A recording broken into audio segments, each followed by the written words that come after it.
hockey, la mise en échec est légale. À la radio, c'est pas mal pareil. Sauf que Dutrisac ne porte pas de casque et que ses invités auraient dû en porter un.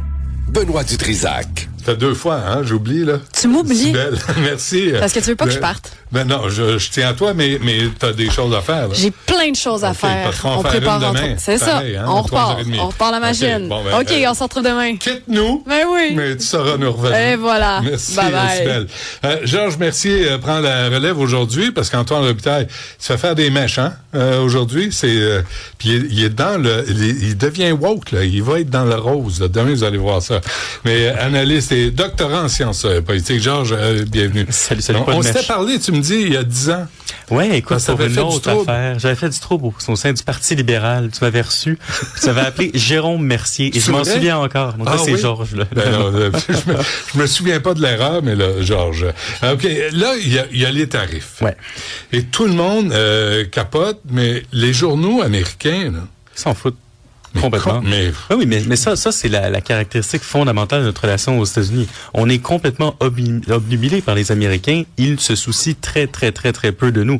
Tu sais, samedi, quand c'est sorti la nouvelle, là, CNN, New York Times, il y avait des entrefilets, un article. Peut-être, mais c'était pas la grosse nouvelle. Et ça, c'est intéressant, Benoît, parce que chez nous, on est en train de transformer ces droits de douane-là.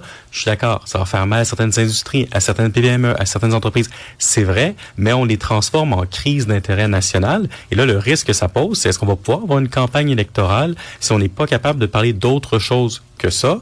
Puis immédiatement, ça profite quand même à quelqu'un, cette crise-là, à Mme Fréchette.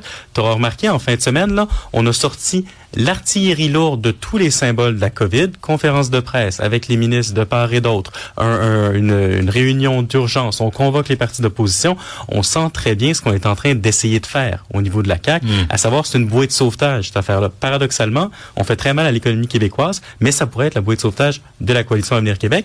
Puis là, la grosse question... Mais Georges, c'est pas Christine Fréchette qui va changer vie, l'opinion de Donald Trump, là, et l'ethnique et tout ça gang. Puis Seigneur, c'est ça la grosse joke dans toute cette histoire-là. Parce que Christine Fréchette arrive au podium, se présente comme la capitaine Québec, finalement, no way Donald Trump, je vais vous résister. Alors que la grande nouvelle de la semaine dernière, c'était qu'elle n'était pas là, qu'elle n'était même pas capable d'avoir les informations nécessaires de la part de Mark Carney pour faire un jugement informé. Et là, cette semaine, on arrive, puis on va sauver l'économie québécoise, on va faire des prêts aux entreprises, on va reprendre on va s'endetter davantage. On va s'endetter davantage. À cause de l'argent qu'on a peut-être pas. Puis avec une marge fiscale qu'on a peut-être plus à cause des 8 dernières années. Mais là, les 8 dernières années de la CAQ, elles n'existent plus. Parce qu'il y a une crise à laquelle il faut faire face. Et donc, quand même, reconnaître, je veux pas être trop cynique là-dessus. Là, je suis persuadé que Christine Fréchette avait pas envie que ça plante, l'entente, là. Mais néanmoins, s'il y a une personne qui gagne de ça ou qui pourrait gagner, c'est elle en ce moment.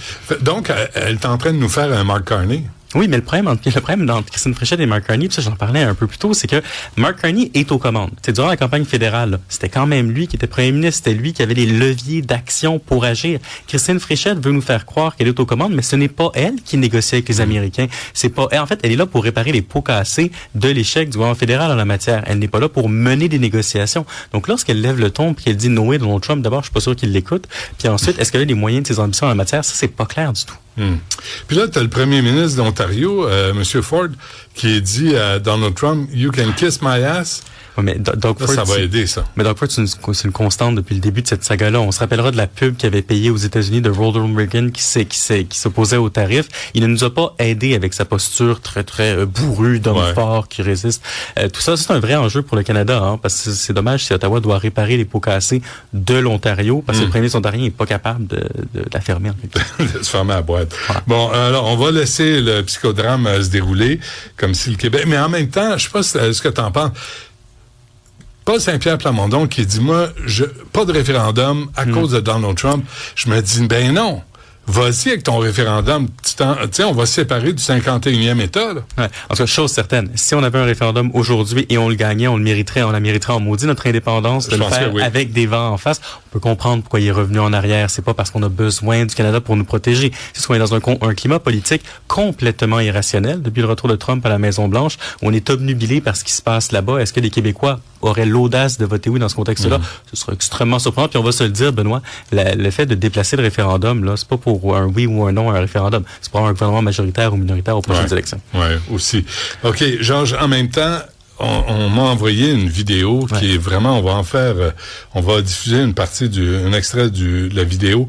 Et là, on comprend que à la Maison-Blanche, le fait français du Québec, ça les obsède, là, ça les dérange. Ben, écoutons la vidéo, puis on va en parler de ça. En français, si je peux, oui. En français, si je peux vous demander de répéter, est-ce que nous sommes maintenant en guerre commerciale totale? Ce qui est évident, il y a une nouvelle attaque des Américains sur le Canada. Alors, il y a une attaque, on attaque dans une guerre. C'est pas bonne chose de tout. Ce n'est pas notre choix. Nous étions là. Nous étions prêts d'avoir une accord global. C'est insupportable. Il parle même pas français, Mark Carney. Et d'ailleurs, c'est pas la vidéo que je voulais. C'est la vidéo de la femme qui explique. Mais en fait, ce qui est intéressant, c'est qu'on a une Canadienne anglaise qui ne semble pas parler français et qui, là, se découvre comme une grande défenseuse du fait français au Canada et qui dit on doit résister aux Américains parce qu'ils voulaient s'attaquer aux Français. Là, il y a un truc de très bizarre là-dedans. Là, parce que excuse-moi, Georges, mais dans le document de 2025... Pas là. Ça fait longtemps là qu'on a ciblé le Québec. Ah oui, mais c'est une chose pour les Américains de vouloir s'attaquer aux lois qui protègent le français au Québec et qui, de fait, entravent le commerce. Parce que ça met des barrières de plus, ça met des contraintes de plus. C'est une chose que les Américains veulent le faire. Ce qui est une autre affaire, c'est pour le gouvernement à Ottawa, largement canadien-anglais, de se présenter aujourd'hui face aux Canadiens comme les grands défenseurs du fait français. Alors que je suis désolé, mais c'est bien une constante dans l'histoire de la Fédération, c'est que les Canadiens anglais n'ont pas travaillé à défendre le français au Québec. Donc tu vois comme c'est paradoxal ça. On a des gens qui, dès qu'ils en ont l'opportunité, vont financer des recours devant les tribunaux pour affaiblir la loi 101, pour contester la loi 96. Et là, on arrive puis on dit la grande caractéristique du Canada, c'est le fait qu'on défende le français. C'est un peu hypocrite. À mon avis, c'est un peu dégueulasse. Un peu? Non, mais tu vois à quel point le Canada est un pays vide d'identité. On doit aller récupérer la différence nationale des francophones pour justifier notre existence et notre souveraineté face aux États-Unis, alors qu'ils sont pas capables de nous respecter ici, maintenant. Ouais. Et c'est complètement fou quand même. Alors qu'ils nous sabotent c'est ça. Dans nos intentions d'imposer le fait français au Québec. Ouais. Et là, ils l'utilisent comme un argument de défense. Pour devenir notre sauveur. Ouais.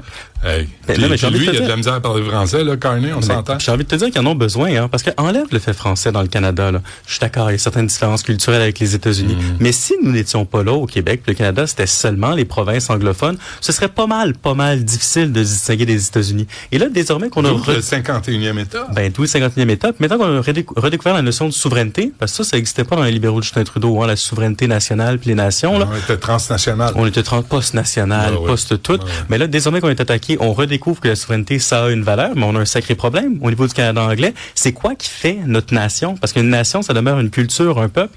Est-ce qu'il y a ça au Canada anglais? C'est pas clair. Donc, on redécouvre le fait français comme politique d'assurance vie. Ouais. Puis, si le Québec faisait alliance avec l'Alberta, le Canada est à genoux devant les États-Unis. Là. Ils peuvent rien faire.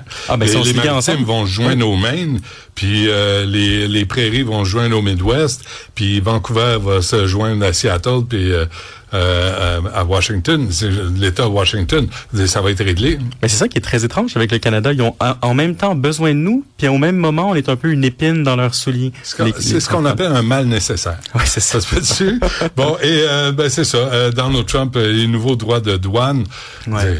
Oui, mais tu sais, note une affaire tout de suite. Nouveau droit de douane en janvier 2027. Nos contre-tarifs, on verra de quoi ça va avoir l'air, le 8 septembre. Là, manifestement, des deux côtés, on se dégage une marge de manœuvre. Parce que si on pensait vraiment qu'il n'y avait aucun accord possible, Trump ne les annoncerait pas pour janvier 2027, ces contre-droits de douane. Il les annoncerait beaucoup plus tôt. Ce qui est possible, Benoît, c'est un peu ça qu'on apprend là, par certains rapports de journaux. Il y a peut-être des tensions au sein de la Maison-Blanche. Tu sais, cette semaine, la semaine dernière, on négociait principalement avec Jameson Greer, qui est un homme un peu plus raisonnable, puis qui a dit à CNBC qu'il comprenait la défense du français, des trucs comme ça. Bon, si on parlait avec lui, puis là, à la fin de la semaine dernière, c'est Howard Lutnick, qui a une posture beaucoup plus martiale, beaucoup plus imposante, qui arrive, qui dit, voyons donc faire des concessions alors qu'on est plus grand, alors qu'on est plus fort, ça n'a pas de bon sens. Peut-être que la Maison-Blanche est pas tout à fait cohérente dans ses demandes, dans ce qu'elle attend du Canada, et ça, c'est le genre d'affaires qu'on peut exploiter en nous, dans nos négociations commerciales, les fractures au sein du régime. On va suivre ça, on t'écoute avec Richard Martineau. De toute façon, Georges, merci. 16h50. Un gros merci. À la prochaine. Bonne journée.